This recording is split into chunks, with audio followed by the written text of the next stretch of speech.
Hey, if you're new here, my name is Dani Christine. I am a multi-site childcare business owner, consultant, and a digital content creator on childcaresites.com and a newfound conference host. Childcare Conference on Demand premieres on Saturday, March 5th, 2022. And if you're not already tapped in, unfortunately, you did miss the early bird sale, but we still have a few tickets left, I think. So go ahead and click the link in the description to get your ticket before they sell out. The theme for this conference event is really all about childcare expansion and startup.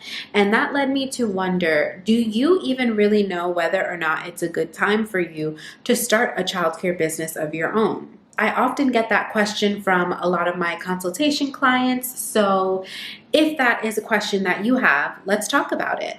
Oftentimes, people get into the childcare industry because they have a good heart and because they love children, which is pretty much an industry standard for the most part, but it's not the only thing that is important. This is not an easy field to be in, so you really have to be aware of what keeps you going and what keeps you showing up each day. Whatever your reason may be, it's also important to note that contrary to popular belief, the childcare business can be lucrative.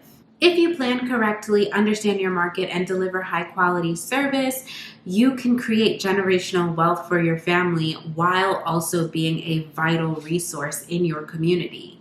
I can bet that you've probably been thinking about starting or expanding your childcare business for some time now, but might be hesitating because you're not sure if it is the right time for you. Well, here are 3 things that you can consider to help you answer that question. You have to be prepared to not only invest money, but also to invest your time. When I first started out, I felt like I was working 24/7, to say the least. Sometimes it felt like even longer, even though I know it's impossible. I would work in the business during our hours of operation, which were 12 hours, by the way. I would be running circle time, changing diapers, answering the phone, documenting incidents, touring families.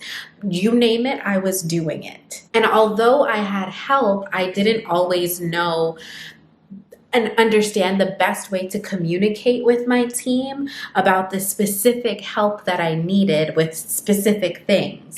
And then when the business closed after our hours of operation, I would put on my administrator hat and work for a few hours on paperwork, filing, organizing, writing to-do lists. And then at night, when I would finally get ready to go to bed, I would lay down and think that I was going to get some sleep. My visionary hat would keep me up. And what that looks like is me thinking about all the things that I did for that day and how I could have done things differently to be better in one way or another. And it also looks like me staying up thinking about expansion opportunities and how I could grow quickly. It also looks like me sitting with my laptop even sometimes in the middle of the night doing research on how to improve the quality of my services, just a whole lot of foolishness. Or worse, I would stay up worrying about the next day. Listen, more than likely, you're going to have to go through some or even all of those experiences yourself during your startup phase. And that really is no matter what approach you take. But there is a way to reduce the stress, or at least reduce the amount of time that you spend stressing. And you can stick through to the end of this video to find out exactly how to do that. The second thing you want to consider is that you have to be able to supply whatever is in demand, or be prepared to create the demand. Let's face it, in some places, parents have a lot of options for childcare programs that they could enroll their child into, or at least they think they do, because I mean, realistically, most of the United States is considered a childcare desert. And what that means is that there are not enough licensed childcare slots available inside of those programs for all the children of the appropriate age within the community. But most parents are not aware of that. All they see is the dozens of Google listings on the map that show up, and you want to ask yourself, what is going to make your program the obvious choice? Have you looked up the other programs around you to find out what types of services they offer, or to see if there's any gaps that you can fill within the market? And a few examples of what that looks like is maybe you could offer non-traditional program hours of operation or certain enrichment classes that don't currently exist in your area. Or maybe you could implement a research-based curriculum because you know the other programs are not doing that. Or maybe you could have a niche environment in your facility where only a select group of parents would really want to enroll with you. Or you could even partner with local school districts to provide free programs for families like I do. The possibilities are endless. You just really have to take the time to sit down and figure out what your community's needs are. And for this last thing to consider, let me bring you in close, okay? You have to set your pride aside. Yes, you are human. Yes, you have feelings and you're entitled to have them. But more often than not, you are going to find yourself putting others first as a childcare business owner. And I am not just talking about the children.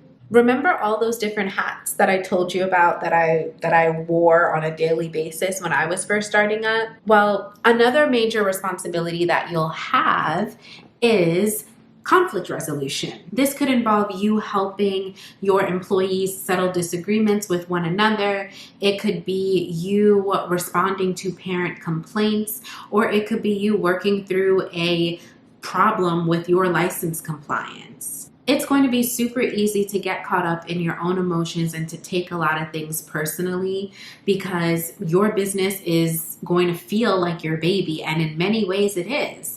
I mean, you birthed the concept, you nurtured it as it grew, and you brag about its accomplishments and you defend it whenever you feel like you need to. But it is critical to reflect on every complaint and every violation that you may receive to see if there is actually something that you could have done differently. Take those situations as learning experiences because when you know better, you do better.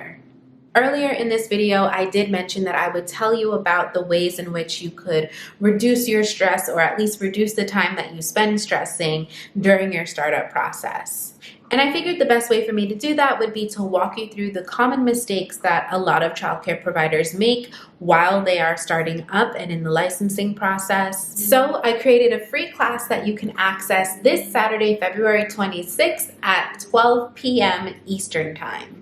If you can't make it live, don't even worry about it. As long as you RSVP for the class, I'll make sure I email you over the replay so you can watch it on your own time. Visit childcaresites.com/free class to sign up for it today and secure your spot. We're going to go over 3 mistakes to avoid when starting a childcare business, and hopefully that puts your mind at ease.